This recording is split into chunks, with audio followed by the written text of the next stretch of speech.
The overseer's ledger lay open on the desk, a neat battlefield of ink and order. Columns of names, numbers and yields marched across the yellowed pages, every pound of cotton, every ration, every pair of hands accounted for. On the morning of March 14th, 1851, Thomas Garrett picked up his pen and wrote something that didn't belong in any column. In the space reserved for unusual occurrences, he added 4 words that would follow him for the rest of his life: another white infant found. It was the 7th in 3 months. The Henderson plantation sprawled across 2,000 acres of Alabama soil, 20 miles south of Montgomery. To visitors, it looked like a model of Southern order: straight rows of cotton, well-kept buildings, a big house rising over it all like a judge's gaze. To the 300 enslaved men, women, and children who lived there, it was the whole world. For 40 years, Henderson plantation had run like a machine. The enslaved population stayed stable, yields were predictable. The books balanced to the penny. Other planters came to study the place, to ask Colonel Marcus Henderson how he kept everything so smooth. And then, in January, the babies started showing up. The first one was found on a bitterly cold morning, when the air cut like a knife and frost clung to the cabin roofs. Ruth, who lived in cabin 12 with her husband Daniel and their 3 children, woke before dawn, as she always did. She wrapped her thin shawl around her shoulders and stepped out into the dark to fetch water from the well. Halfway across the yard she heard it, a thin, reedy cry. Not a grown person, not a cat, a baby. Ruth froze. The sound was coming from the doorway of cabin 13, the cabin no one lived in anymore. Its last occupants had been sold down river months earlier to cover one of the Cull's debts. Since then the cabin sat empty, its door hanging crooked, its floorboards soft with rot. The crying came again, weak and insistent.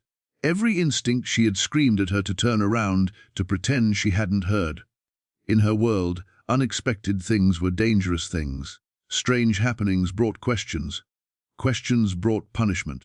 And a white baby in the slave quarters, that was the kind of thing that could bring ruin crashing down on people who had done nothing at all. But the crying didn't stop. Ruth stepped slowly toward cabin 13. The door creaked as she pushed it open, the smell of damp wood and dust rushing out to meet her. There on the rotten floorboards, just inside the doorway, someone had placed a bundle wrapped in a flour sack. Inside was an infant, maybe 2 months old, skin pale enough to glow in the darkness, a soft shock of almost white hair. The child was clean, its cheeks full and healthy. It wore a simple cotton gown, but the cloth was fine, the stitching precise, every seam straight and careful. No one in the quarters had access to cloth like that. Ruth stood in the doorway, shivering, staring down at the baby. Fear made her breath short. If she walked away, she could pretend she had never seen it. If she picked it up, she became part of whatever this was. The baby's face scrunched, and it let out another thin, desperate cry. Fear was powerful. But motherhood was older. Ruth scooped up the infant and hurried through the cold toward the overseer's house. Thomas Garrett had been managing Henderson plantation for 12 years. At 43, he was not a cruel man, not a kind one, just a man who believed in order. He'd grown up in Virginia, learning the trade of plantation management from his father. To Garrett, everything was a system that could be controlled if it was measured carefully enough. The enslaved workers were fed, clothed, and worked to the limit of efficiency. The tools were maintained. The animals were kept healthy. The books were perfect. A white baby in the slave quarters was not part of the system. When Ruth stood in his office, hands clasped, eyes fixed on the floor, Garrett felt more irritation than horror. This, to him, was first and foremost an administrative problem. White babies did not simply materialize in a place like this. Someone had brought it. Someone knew something. And it was his job to find out who. He questioned Ruth methodically in the small, bare office that served as the nerve center of the plantation. Ledgers lined the walls. A single window let in the gray morning light. "Did you see anyone near the cabin during the night?" "No, sir." "Did you hear anything? Voices, footsteps, a wagon, a horse?" "No, sir." "Do you recognize the flour sack?" "No, sir." "The gown the baby's wearing? The cloth, the stitching?" "No, sir." "When exactly did you find the child?" "Just before dawn, sir, when I went for water." Ruth grew more nervous with each question. She knew, as every enslaved person did, that being connected to strange events was dangerous, even if you'd done nothing wrong. Garrett watched her closely. He'd spent his life reading faces, weighing lies against fear. Ruth's fear was too simple to be fake. She knew nothing. He believed her. He sent for Mrs. Henderson. Elizabeth Henderson came down from the big house within the hour. Tall, with iron, grey hair pulled back tight and sharp blue eyes. She moved through the overseer's office like someone who expected every room to belong to her. She'd been born into an old Virginia family and had brought both status and money into her marriage. If Colonel Henderson ruled the fields, Elizabeth ruled the house. She took the baby from Garrett and examined it with the practiced efficiency of a woman who had raised 4 children of her own and overseen the births of countless enslaved infants. "The child has been well cared for," she said at last, her voice crisp. She checked the skin, no rashes, no sores, no signs of neglect. She studied the gown. "This is good cotton. The stitching is excellent. Someone took time with this." Garrett frowned. "Then why leave it here? Why in the slave quarters?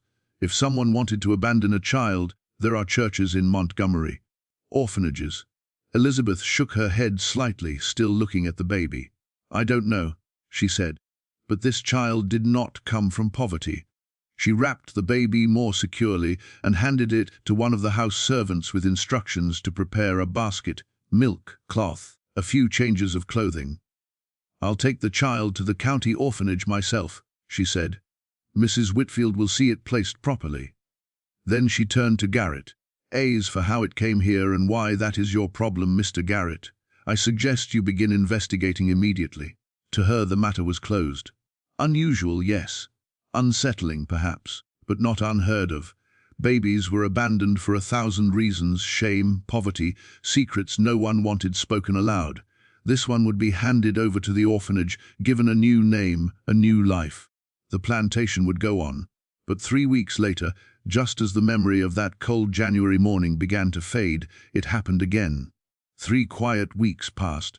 The memory of the pale infant in cabin 13 lingered like a cold draft through the plantation, but life on Henderson land had a way of pushing forward. Cotton didn't stop growing because of mysteries, and work didn't slow for fear.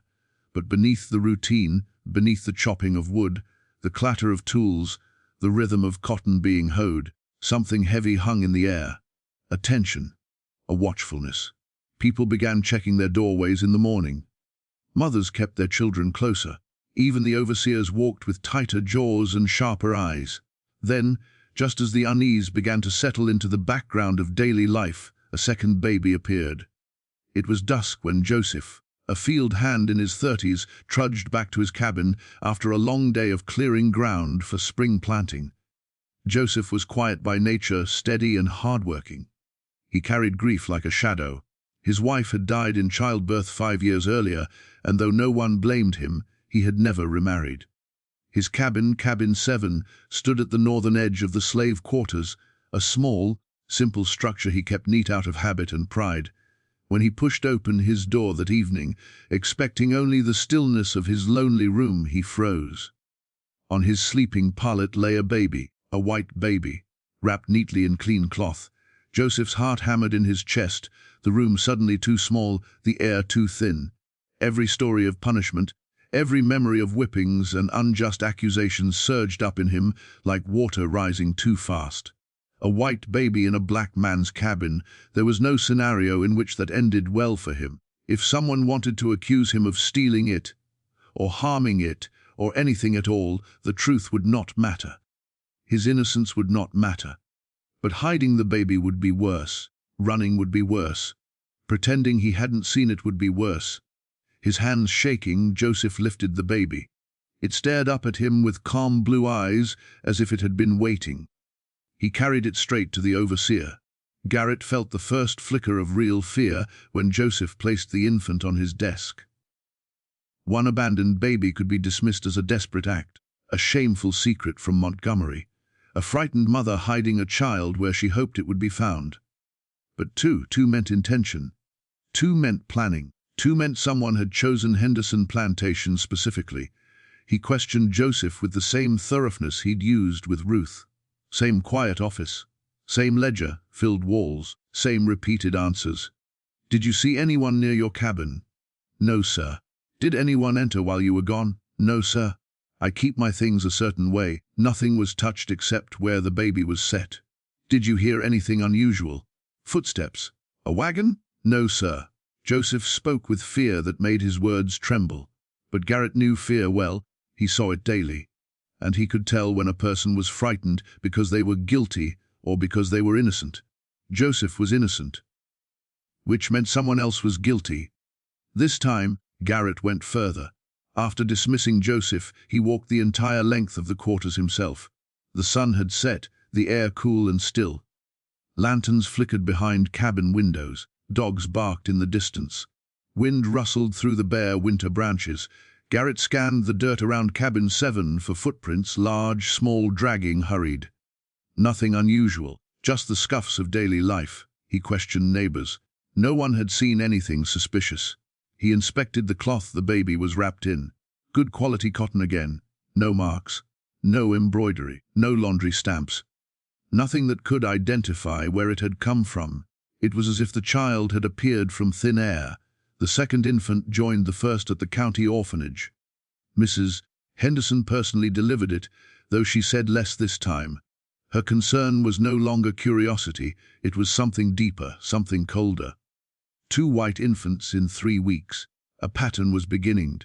A pattern that didn't make sense. A pattern that could ruin lives if word spread beyond the plantation. 2 days later, Colonel Marcus Henderson rode home from Montgomery. Garrett and Mrs. Henderson briefed him.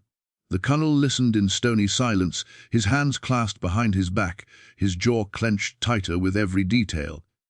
He was a practical man, not prone to superstition or panic, but even he saw the danger. A plantation was supposed to be predictable. It was supposed to be controlled. It was supposed to be orderly. White babies appearing in slave cabins shattered that order. If people start talking, he said quietly, they'll make assumptions, dangerous assumptions. He didn't have to explain further. In the eyes of the world, any scandal, even one that wasn't true, could stick like tar, and so he acted. Double the night watch, he ordered Garrett. Patrol the quarters hourly. Post guards at both ends. Whoever's doing this must come from somewhere. Someone will see them. Garrett obeyed. For the next 3 weeks, the watch doubled. The guards walked all night. Lanterns burned until dawn. Dogs patrolled the perimeter. The plantation was a fortress. No strangers came, no suspicious wagons approached. No one entered or left during the night. Yet somehow 3 weeks after the second baby, a third one appeared. Despite everything. Despite the patrols. Despite the guards. Despite the locked down perimeter. It was as if someone was slipping through the night unseen. As if someone already inside the plantation knew exactly how to evade them. When the third baby arrived, panic finally began to spread, and the mystery deepened. The third baby appeared on a cold March night, long before dawn, when most of the plantation slept. Hannah, a 24-year-old mother of 3, was awake because her youngest child needed feeding. She rose from her pallet in cabin 19, rubbing her sleepy eyes, her husband Samuel snoring softly beside her. Nothing was unusual, just the quiet breathing of her family and the gentle creak of the cabin settling in the cold. But when she turned toward the far corner of the room, her breath caught in her throat. There, where nothing had been before, lay a white infant, wrapped neatly in clean cloth, placed as carefully as if someone had known Hannah would wake before anyone else. For a long moment, she didn't move. Then her scream tore through the quarters. By the time Garrett arrived, half the slave quarters were awake, people clustered outside cabin 19, whispering anxiously, fear thick as smoke in the air. Unexplained things were dangerous things. Everyone knew that. Babies didn't appear out of nowhere. And white babies in slave cabins, that was a curse waiting to fall on every head, guilty or innocent. Old stories rose to the surface, tales whispered by grandparents who had once whispered them to their own. Tales of spirits, omens, warnings. Some said it was a sign of unrest. Some said it was a message from the dead, others feared it was punishment. Fear spreads fast in places already built on suffering. Garrett pushed through the crowd, barking sharp orders. "Back to your cabins! All of you!" People scattered, but their fear stayed with them.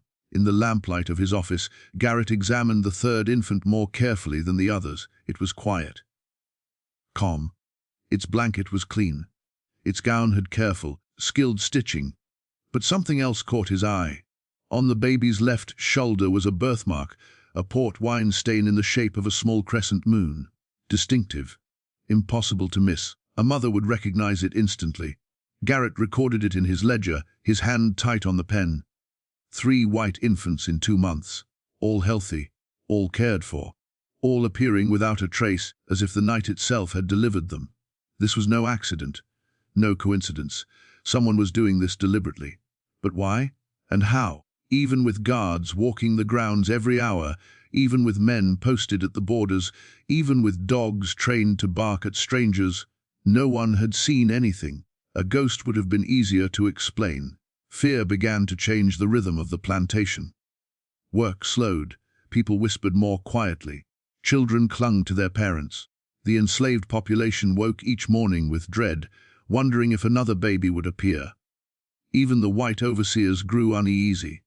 Control was everything to them, and now control was slipping. For a plantation that was the first crack in the foundation of order.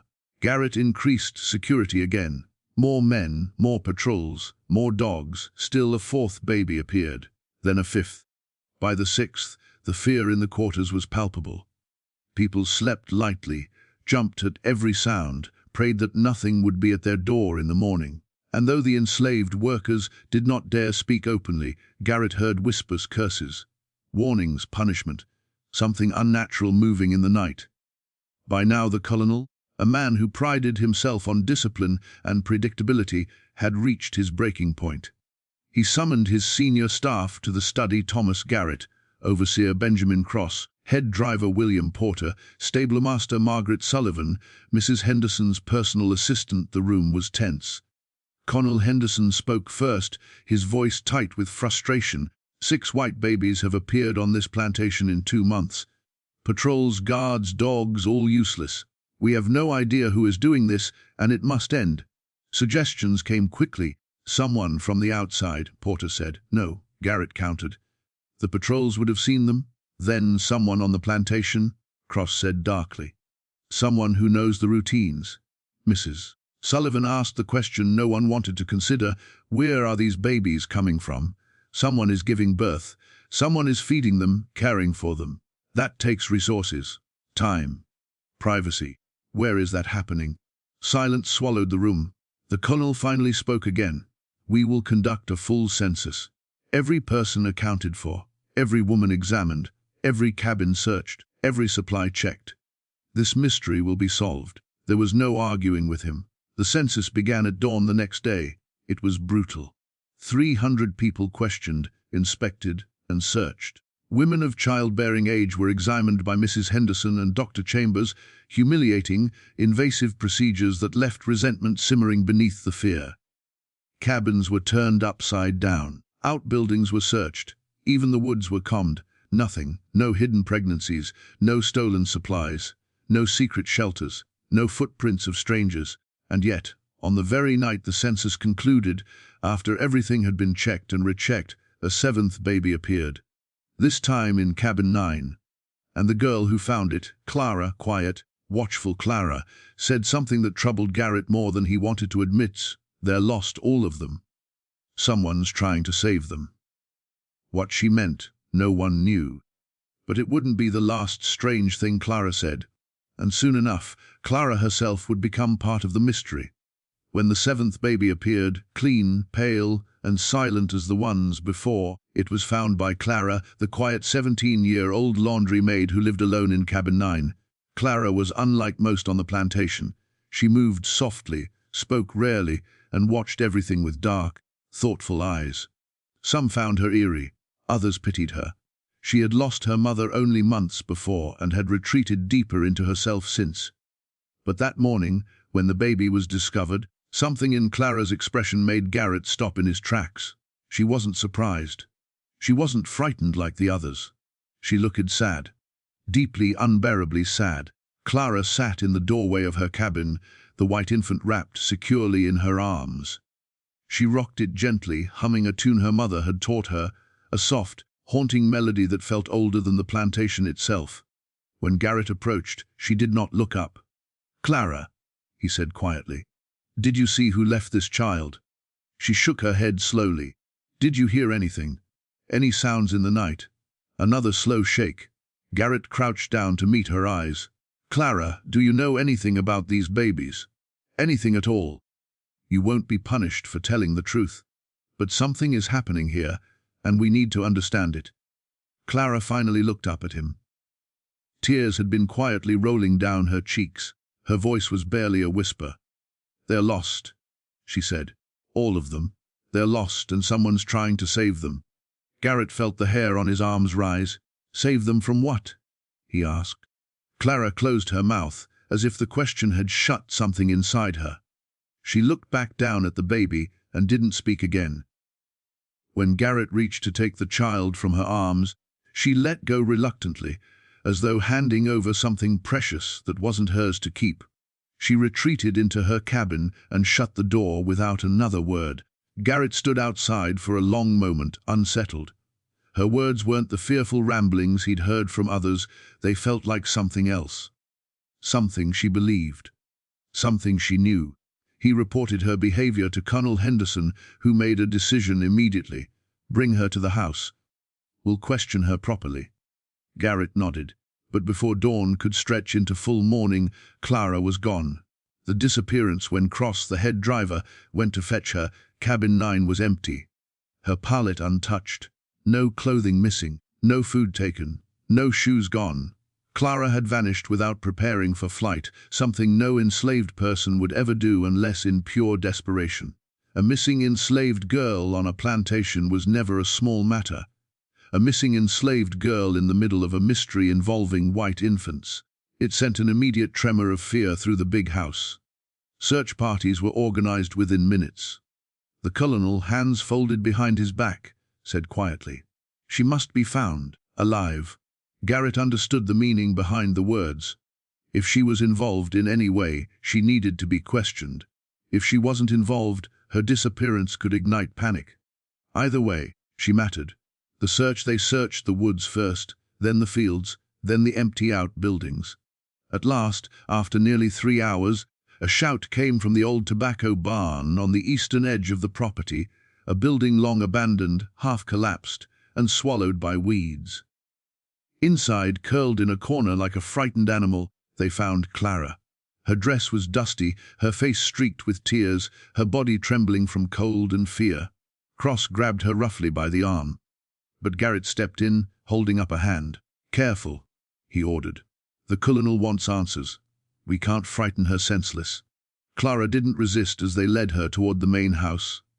She simply walked with small, hesitant steps, her head bowed, like someone being led somewhere she already knew she couldn't escape.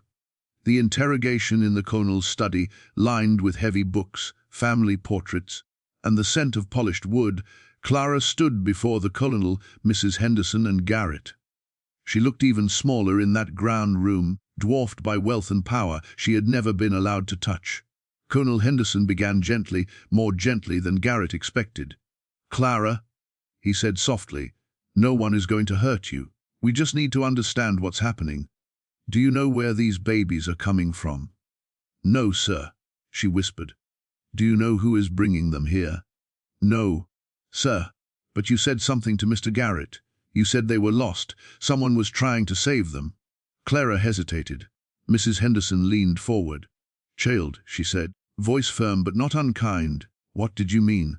Clara's voice was barely a breath. "My mama told me stories about the big houses before she came here. Stories about babies that weren't wanted. Babies that would cause trouble if people knew. Babies that had to be hidden." The room went very still. Clara continued, her eyes fixed on the floor. "Mama said sometimes the babies were taken away, disappeared, given to strangers. Hid someplace no one would think to look. Somewhere the shame wouldn't follow." She swallowed hard. She said the big houses have secrets and the babies are one of them. Garrett's stomach tightened. Are you saying? Colonel Henderson said slowly that these infants are illegitimate children from wealthy families. I don't know, sir.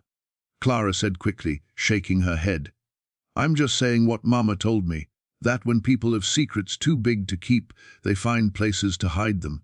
Silence fell again, heavy, loaded, dangerous. The Colonel exchanged a long, unreadable look with his wife. Garrett could not interpret it, but he felt cold inside. Clara had spoken a possibility no one wanted to voice. A possibility that made too much sense: rich families hiding their shame. White babies appearing in the one place society would never look too closely. A secret tucked into the slave quarters like a letter slipped under a door. But it was only a theory, and theories were dangerous things. The Colonel finally spoke, his voice clipped. Clara, you will return to the quarters. You will keep your thoughts to yourself. And you will not run again. Is that understood? Yes, sir, she whispered. She was led out by Garrett, not Cross. Garrett walked slowly, matching her steps. But as he escorted her back, he couldn't shake the feeling that Clara knew more than she had said. Or worse, that she knew exactly how much she couldn't say. The Colonel kept his word. The morning after Clara's questioning, Henderson Plantation became something it had never been before, a place under investigation. It began at dawn, the census, a word that sounded harmless enough, but for the enslaved population, it meant humiliation, fear, intrusion, and the unmistakable reminder that their bodies did not belong to them. The census begins. Garrett organized the operation with the precision he applied to everything.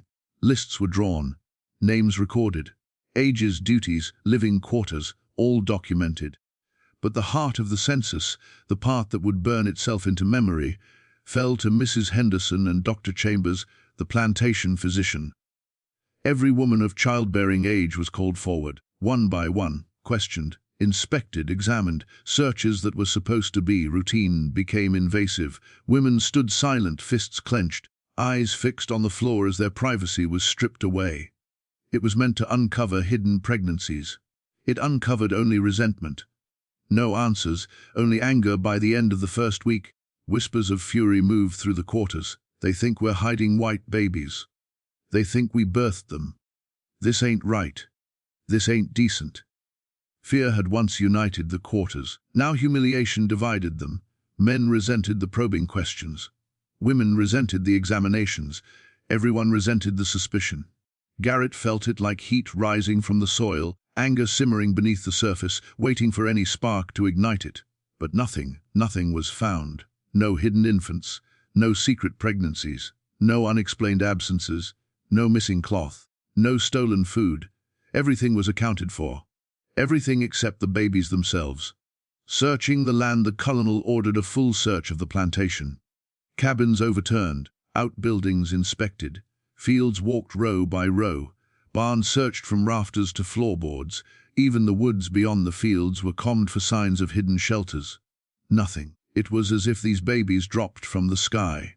By the 12th day of the census, the Colonel's frustration had hardened into something colder.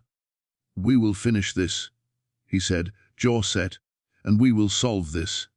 But privately, even Garrett sensed it. Some part of Henderson feared the truth might be worse than ignorance. Clara's words linger meanwhile. Clara moved through the quarters like a shadow. She did her work. She kept quiet. But people whispered about her too. That girl knows something. She sees things. She got the old stories in her. And though she had told the Colonel she knew nothing, her earlier words echoed in Garrett's mind. They're lost, and someone's trying to save them. He tried to dismiss it, but he couldn't. The census concludes after nearly 2 exhausting weeks. The census ended. Everything counted. Everything checked, everything inspected. It was the most thorough scrutiny Henderson Plantation had ever undergone, and the result was nothing, no explanation, no culprit, no trail. The Colonel sat in his study that evening with his fingers pressed to his temples, exhausted and furious. "All this effort," he muttered, "and we are exactly where we began." Garrett did not disagree.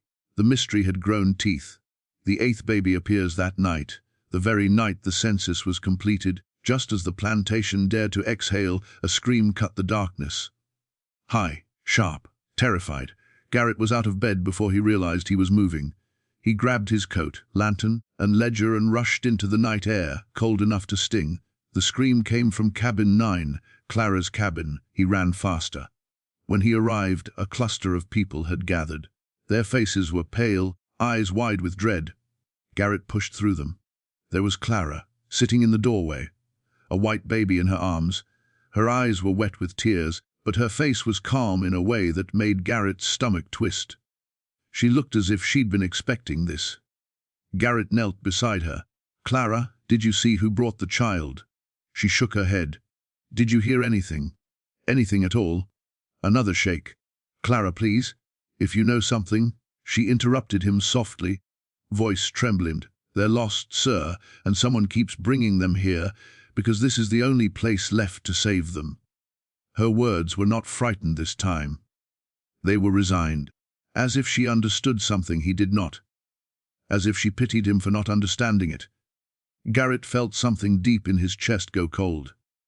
Because this time Clara felt right. He took the 8th baby from her arms, and as she watched him carry it away, she whispered something so quietly that only the night heard it.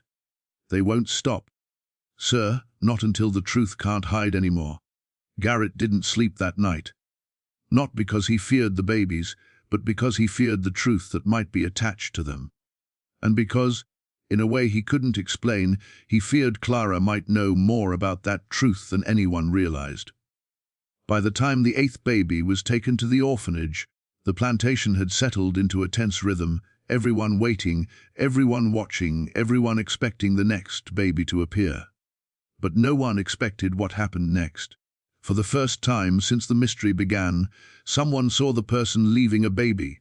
Marcus's sleepless night. Marcus was a young stable hand, about 20 years old, strong, polite, and quiet. He had been feeling sick all day, a stomach sickness that refused to let him sleep. Around midnight, unable to rest, he stepped outside his cabin to relieve himself. The night was cool and still. Most of the cabins were dark. Dogs barked faintly in the distance. The sky was cloudless, the moon half full. Marcus moved toward the edge of the woods. That was when he saw movement. A shape, a figure, someone walking through the quarters, carrying something. Marcus froze. He held his breath without realizing it. He squinted through the darkness. The figure wore dark clothing, a hood or bonnet that hid their face. They moved with purpose, not sneaking, but walking carefully, confidently, like someone who knew exactly where they were going. And they were headed toward cabin 12, the same cabin where the first baby had been found. Marcus watched as the figure stepped inside the cabin for only a moment, then placed the bundle down, then turned, then walked away, not toward the woods, not toward the fields, not toward the road, but back toward the main house. Marcus's heart hammered in his chest. He waited until the figure had disappeared into the darkness. Then he ran full speed, lungs burning, to Garrett's quarters. The first lead, Garrett opened the door half asleep, irritation rising, until he saw Marcus's face, wide eyes, shaking hands, breathless. This was not fear of punishment. This was fear of something worse. "Mr. Garrett," Marcus panted. "Sir, I seen them. I seen them leave it." "Leave what?" "The baby." Garrett was fully awake now. He grabbed a lantern. "Show me." They ran through the dark to cabin 12. The lantern's glow flickered across the doorway. Inside, wrapped in the now familiar cloth, the 9th baby, small, pale, sleeping peacefully. Garrett felt something inside him drop like a stone. The babies had not stopped. The census had solved nothing. And now the most disturbing part of Marcus's story. The figure had come from the main house. Not an outsider. Not a stranger. Someone who lived here. Someone trusted. Someone with access. Garrett sat Marcus down on the steps of cabin 12 and questioned him carefully. "What did the person look like?" I couldn't see the face, sir. Too dark. Tall or short? About average. Man or woman?" A pause. Marcus swallowed. "I think a woman. The way she moved. But I can't swear it." "Anything else?" "No, sir. Except she didn't seem scared. She walked like she belonged out here." That was all Marcus could give, but it was more than Garrett had ever heard before. a direction, a location, a connection. Someone inside the main house was delivering these babies. When Marcus finished speaking, Garrett put a hand on his shoulder. "You did right coming to me. You speak of this to no one. Understand?" "Yes, sir." Marcus nodded, though fear trembled through him. Garrett carried the 9th child back to his office, heart pounding, mind racing. Someone in the main house. Someone trusted by the Hendersons. Someone with the means to travel. Someone with the nerve to defy the Colonel. Someone who believed these babies needed saving. And whoever it was, they would strike again. Surveillance Garrett made a decision before dawn. He would watch the main house. Not openly. Not with guards. Not with lanterns. Quietly alone. He chose a spot behind a cluster of trees overlooking the back entrance to the main house. A perfect view of the path leading to the quarters. For 3 nights he watched. Nothing. The servants moved normally. Mrs. Henderson and Mrs. Sullivan kept their usual routines. Nothing suspicious, nothing unusual, nothing out of place. But on the 4th night everything changed. The woman in the dark. It was close to 11 p.m. when the back door opened softly. A figure stepped out. A woman wearing a dark cloak, carrying a bundled shape close to her chest. Garrett felt his breath catch. He crouched lower in the shadows, watching. She moved quietly, but not like a thief. Like someone who had done this many times before. Like someone who felt she had the right to do it. She crossed the yard. Walked down the path. Headed straight toward the slave quarters. Garrett followed at a distance, staying behind trees and shadows. The woman approached cabin 7, Joseph's cabin, where the 2nd baby had been found. She slipped inside for only a moment. When she came out, her arms were empty. She turned and walked back toward the big house. Garrett waited until she passed through a patch of moonlight, and he saw her face. Mrs. Sullivan, the Colonel's wife's personal assistant, educated, trusted, if respected, a woman who had served the Henderson family for 15 years. She was the one delivering the babies. Garrett's stomach twisted. This was no longer a mystery. This was a conspiracy. What now? Garrett returned to his office with the 10th baby in his arms, his mind spinning with questions. Why was she doing this? Where were the babies coming from? Who else knew? And what would happen if he told the Colonel? He sat at his desk until dawn, staring at the child asleep on his ledger. Then he made a decision. He would confront Mrs. Sullivan privately, before the Colonel, before the sheriff, before anyone, because the truth felt too tangled, too dangerous to be handled wrong, and because deep down Garrett sensed that whatever explanation she had would change everything. Garrett waited until mid-morning, until the Colonel had gone to the fields and Mrs. Henderson had settled into her household routines. Then he walked up to the main house with the weight of 10 babies sitting on his shoulders. He asked one of the house servants to summon Mrs. Margaret Sullivan to the small sitting room off the parlor, a quiet, private space with lace curtains and soft morning light. When she entered, she looked calm, composed, as if she had been expecting him. She closed the door behind her and folded her hands neatly in her lap. "Mr. Garrett," she said with a polite nod. "How may I help you?" Garrett did not waste time. "I saw you last night," he said. "I saw you leave the main house with a baby. I saw you place it in cabin 7. Silence. Mrs. Sullivan's face did not change, not even a flicker. "I see," she said quietly. "I need answers," Garrett continued. "Why are you doing this? Where are these children coming from?" Another pause, then a sigh, soft, wary, resigned. "Mr. Garrett," she said, "there are things in this world that are delicate, fragile, things that can collapse lives if handled poorly. This is one of them." He stepped closer. "With respect, Mrs. Sullivan, this has gone far beyond delicacy. 12 white infants left in slave cabins, the entire plantation in fear. The Colonel's reputation at stake, you will explain." Mrs. Sullivan looked out the window. When she spoke again, her voice had a new heaviness. "These children," she said, "are born in Montgomery, in some of its finest homes." Garrett felt his breath catch. She continued, "They are the children of affairs, of indiscretions, of moments society cannot forgive. If their existence became known, families would be ruined, marriages destroyed, reputations shattered." Garrett stared at her horrified. So their parents abandoned them? No, Mrs. Sullivan said sharply. Their mothers hide them. They hide their pregnancies with corsets and lies. They go into confinement early. They give birth in secret. And then? Garrett asked. The babies must vanish, she said, quietly. Without record, without rumor, without a single thread that can be traced back.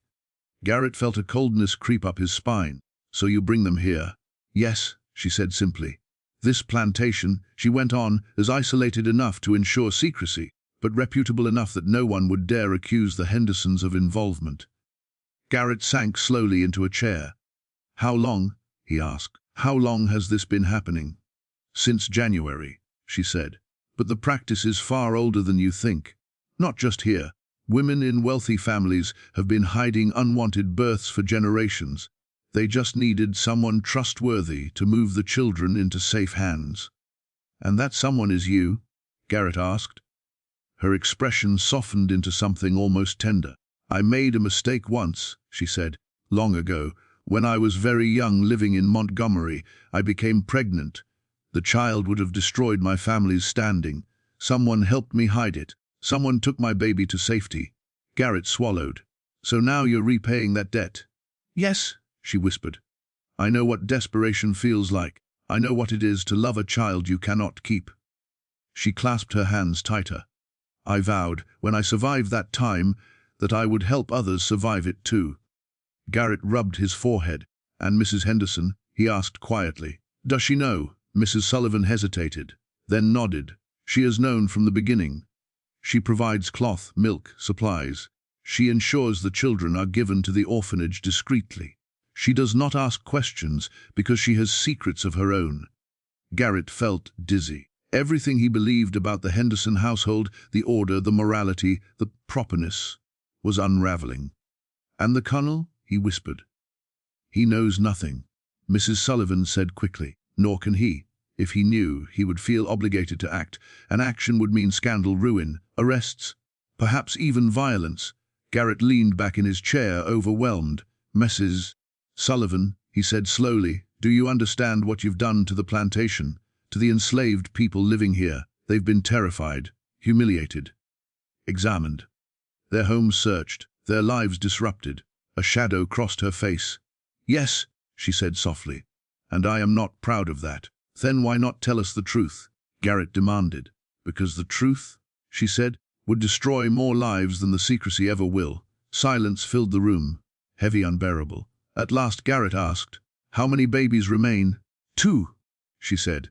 After that, the circumstances that required this arrangement will resolve themselves. And then it ends, Garrett insisted. No more secrets. No more babies. Mrs. Sullivan nodded. It ends. But her eyes held a sadness so deep that Garrett wondered if she believed her own words. A choice of mercy or ruin. Garrett rose slowly. He had come seeking a clear explanation. He had found a moral labyrinth instead. What happens now? He asked. That, Mrs. Sullivan said, is up to you. He stared at her. You can go to the Colonel, she said. You can expose everything. The scandal will destroy families across Montgomery. Women will be disgraced. Men will deny their guilt. And the babies, those innocent children, may never be adopted. They may spend their lives in institutions. Or you can stay silent, she whispered. Let the last 2 placements happen. Let these children be saved. Let these women keep their fragile lives intact. Garrett felt sick. And if the Colonel asks me directly, then you may speak, she said. But until then, I beg you, show mercy. Garrett closed his eyes. He thought of the babies he'd held. He thought of the enslaved workers he'd frightened. He thought of the Colonel's stern expectations. He thought of Clara's whispered warning. And he made his choice. 2 more. And then no more. He would stay silent. Not for the conspirators, but for the children. A burden taken on as he left the room. Mrs. Sullivan's final words followed him like a shadow. You are part of this now, Mr. Garrett. Part of the mercy and part of the lie. He walked back to his office feeling older than he had ever felt in his life. He had stepped into a secret that would never let him go. The morning after Garrett confronted Mrs. Sullivan, the plantation felt strangely quiet, as if the land itself sensed a turning point. The fear in the quarters had not faded, but something had shifted inside Garrett. He no longer searched the woods or questioned the workers. He no longer believed in intruders or ghosts. Now he knew exactly where the babies were coming from. And he knew something else, two more were coming. The 11th child, it happened a week later. The sun had barely risen when a man from cabin 16 knocked on Garrett's door, breathless and trembling. "Sir, it's happened again." Garrett felt a weight settle in his chest. Not surprise, not even fear. Just inevitability. He followed the man to the cabin and found a white infant wrapped in the familiar cloth, small and peaceful, as if placed with tenderness. There was no mystery anymore. Garrett lifted the baby gently, holding it close to his chest. He didn't search for clues. He didn't question anyone. He knew better now. He brought the child to the overseer's office, prepared the ledger, and made the entry. Another white infant found. He didn't specify circumstances. He didn't mention Mrs. Sullivan. He simply recorded what had happened, as he always did. Later that morning, Mrs. Henderson arrived without explanation. She didn't ask questions. She didn't look surprised. She simply took the baby calm and composed, like someone carrying out a long-standing duty, and arranged for its quiet delivery to the orphanage. The machinery of the secret moved exactly as it was designed to. The 12th child, the final placement, 2 weeks passed. Then, just as Mrs. Sullivan had promised, the 12th and final baby appeared.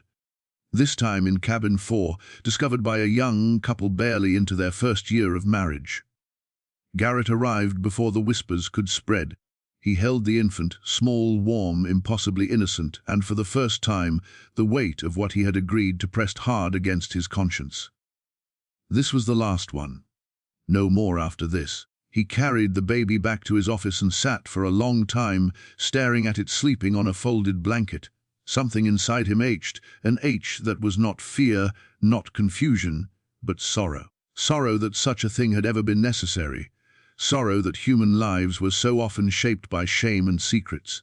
Sorrow that this act of mercy required so many lies to survive. When Mrs.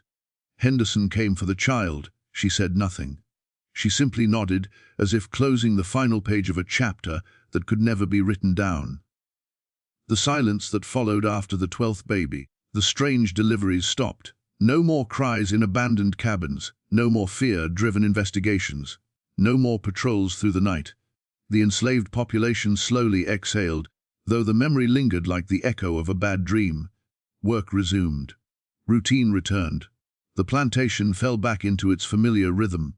But beneath that normalcy lived a silent, shared knowledge known only to 3 people: Mrs. Henderson, Mrs. Sullivan, Thomas Garrett. They never spoke of it again. Not to each other.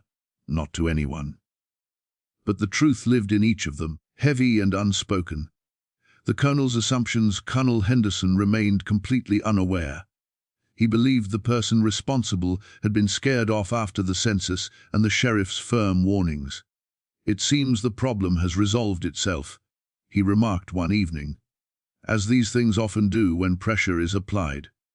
Garrett nodded, but he could not meet the Colonel's eyes. He had never lied to Henderson before.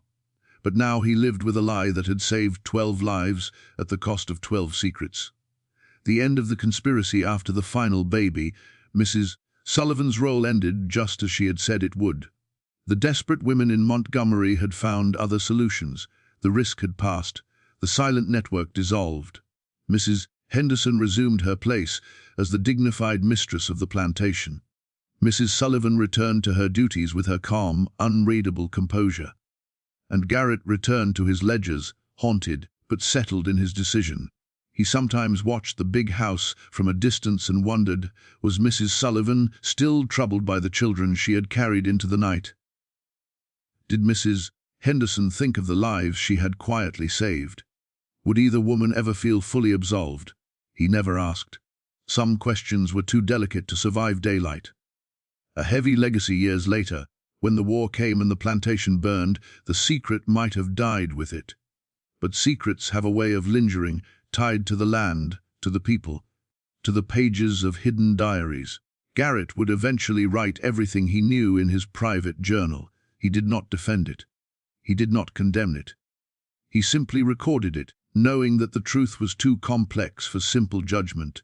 And in the final lines of that journal, he wrote, "I do not know if I chose rightly, but 12 children live because of what we did.